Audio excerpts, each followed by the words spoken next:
Shalom, salam berkat dari kami untuk pendengar sekalian.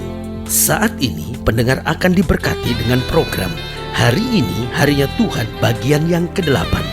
Sebuah program rohani tentang doktrin Alkitab yang menolong kita untuk semakin tertanam dalam kebenaran firman dan bertumbuh dalam kemuliaan. Bersama hambanya, Pendeta Gilbert Lumwendong, STH.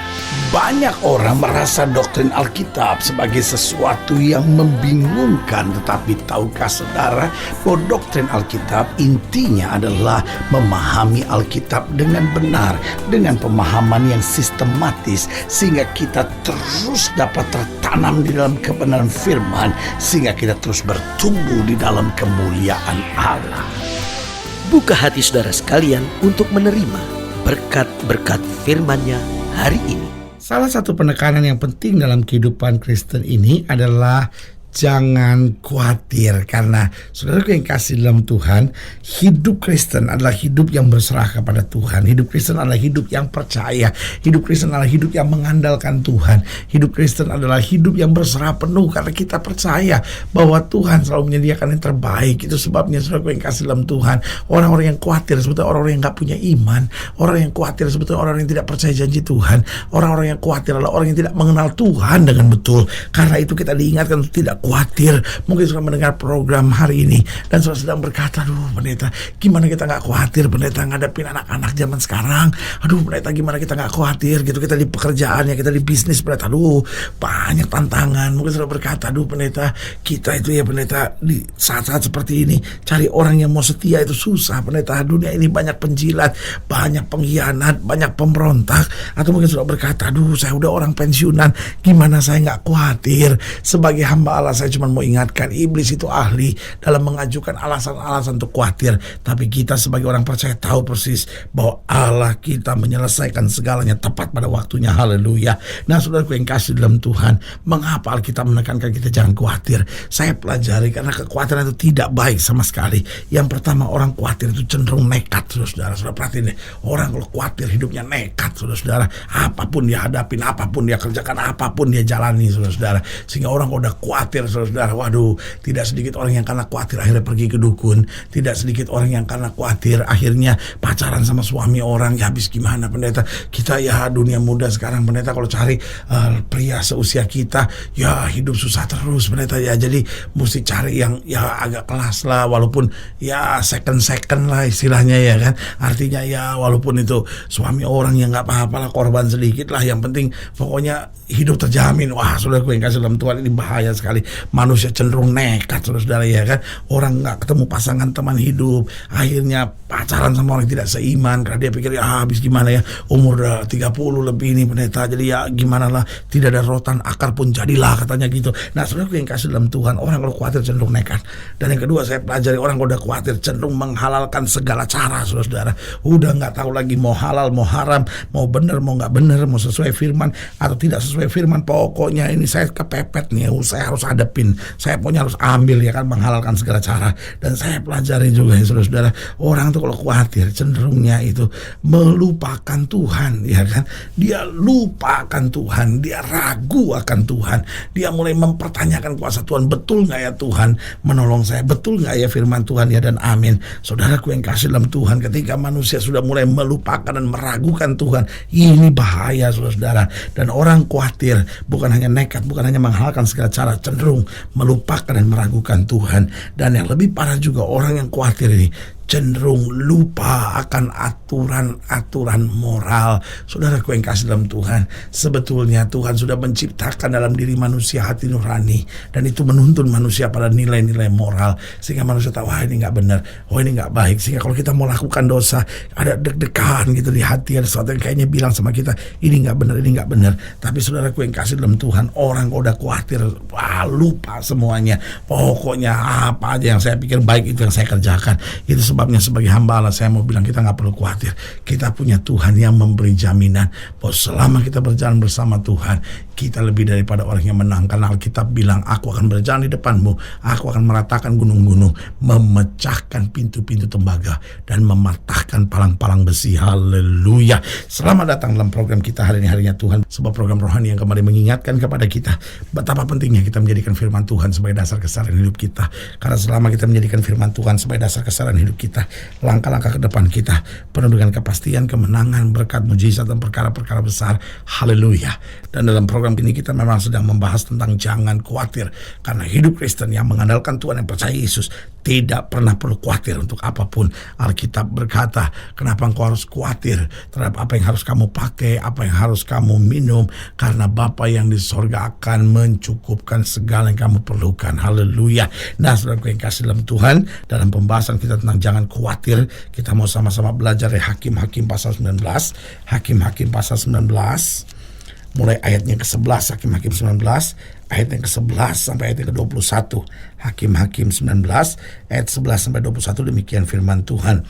Ketika mereka dekat ke Yebus, dan ketika matahari telah sangat rendah, berkatalah bujang itu kepada tuannya, marilah kita singgah di kota orang Yebus ini dan bermalam di situ. Tapi tuannya menjawabnya, kita tidak akan singgah di kota asing yang bukan kepunyaan orang Israel, tapi kita akan berjalan terus sampai ke Gibea.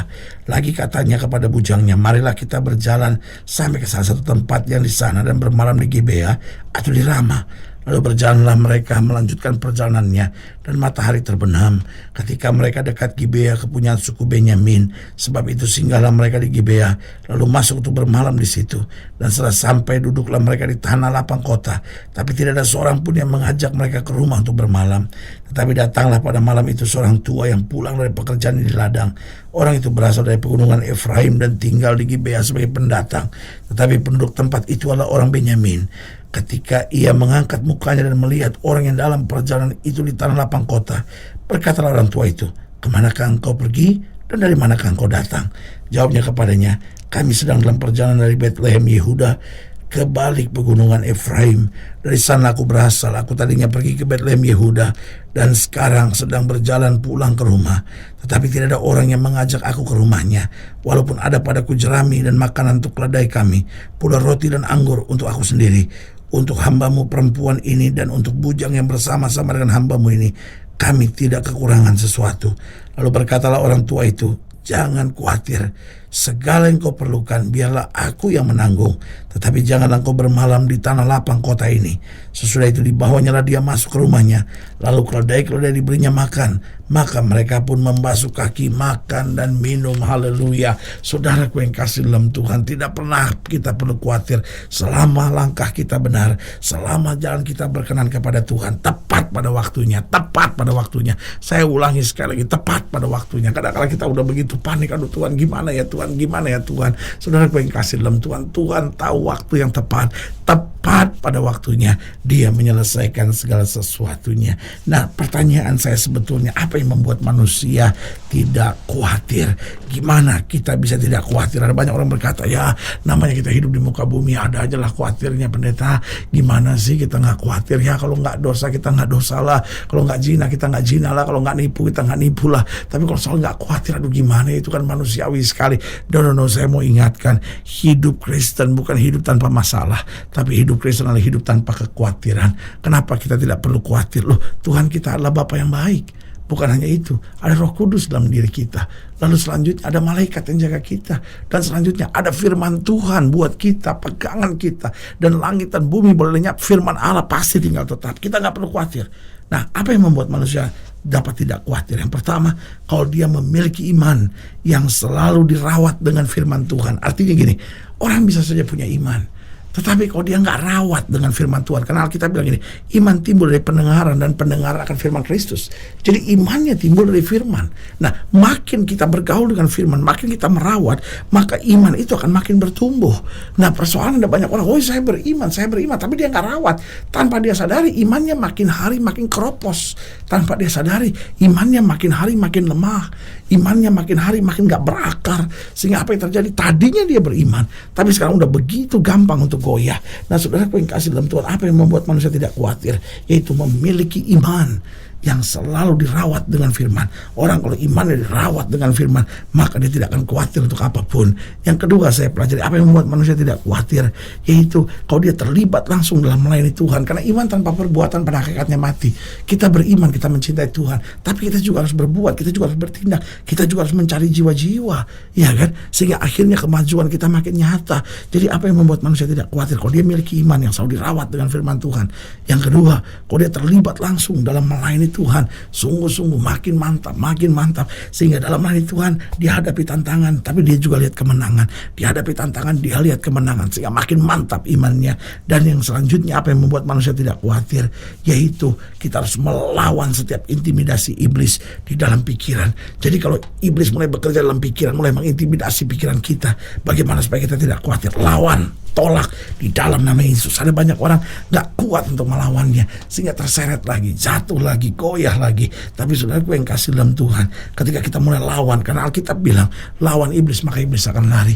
Selama kita gak lawan, iblis gak akan lari. Iblis cajah kita terus menerus. Jadi akhirnya kekhawatiran demi kekhawatiran terus menguasai. Tetapi saudaraku, apapun masalah yang sedang kau hadapi, lawan intimidasi iblis dalam pikiran. Tetapi ingat, apa yang benar, apa yang mulia, apa yang sudah didengar, itu yang harus kita pikirkan. Yang keempat, apa yang membuat manusia tidak khawatir, yaitu selalu meyakini masa depannya indah bersama dengan Tuhan. Karena Alkitab bilang, aku tahu rancangan apa yang ada padaku mengenai kamu, bukan rancangan kecelakaan, tetapi rancangan untuk memberikan hari depan yang penuh harapan. Makanya Alkitab berkata apa? Alkitab berkata padang gurun telah dirubah menjadi taman Eden, dan padang belantara akan diubahnya menjadi taman Tuhan. Artinya hari ini boleh ada tantangan, hari ini boleh ada masalah, tetapi hari depan kita akan indah dan cemerlang. Jangan khawatir. Haleluya. Saudaraku, jika saudara yang dilayani lebih jauh, hubungi kami melalui telepon, hubungi kami melalui surat, kunjungi website kami, karena kami ada untuk membawa Bapak Ibu saudara senantiasa lebih dekat pada Tuhan dan mengalami kasih kuasa mujizat yang luar biasa. Haleluya. Secara khusus melalui program ini juga saya mau berdoa buat setiap sedang sakit, setiap sedang berbeban berat, karena saya percaya bahwa bagi Allah tidak ada perkara yang mustahil. Nah, saudara yang didoakan secara khusus boleh taruh tangan kanan saudara di dada, dan kita akan berdoa. Mari kita berdoa. Bapa, dalam nama Yesus, hamba doa buat yang sakit, hamba doa buat yang berbeban berat, hamba doa untuk setiap mereka yang sedang membutuhkan mujizat, hamba doa di dalam nama Yesus. Tuhan jamah yang sakit, Tuhan sembuhkan, yang lemah Tuhan kuatkan, yang susah Tuhan hiburkan. Bahkan hamba doa buat setiap mereka yang taruh tangan kanannya di dada, karena mungkin hari-hari sedang khawatir karena berbagai masalah yang sedang dihadapi. Hamba doa di dalam nama Yesus, Tuhan beri kekuatan, Tuhan beri jalan keluar, Tuhan beri damai sejahtera, sehingga kemenangan dan mujizat boleh terjadi, sehingga iman kami teguh, kami terus melayani Tuhan, kami lawan intimidasi iblis, dan kami yakin hari depan kami cemerlang dalam Yesus. Di dalam nama Yesus kami berdoa. Haleluya. Amin. Nah, saudara yang kasih dalam Tuhan, kita sudah berdoa. Ingat, Allah tidak pernah lalai menepati janjinya. Inilah saatnya buat kita untuk bangkit, bersemangat, bersuka cita dalam menghadapi segala perkara. Karena kita tahu Yesus hidup, Yesus berkuasa, dan selalu menyediakan yang terbaik buat anak-anaknya. Doa saya menyertai saudara. Sampai berjumpa pada program berikut, dan jangan lupa, jadikan hari ini harinya Tuhan. Haleluya.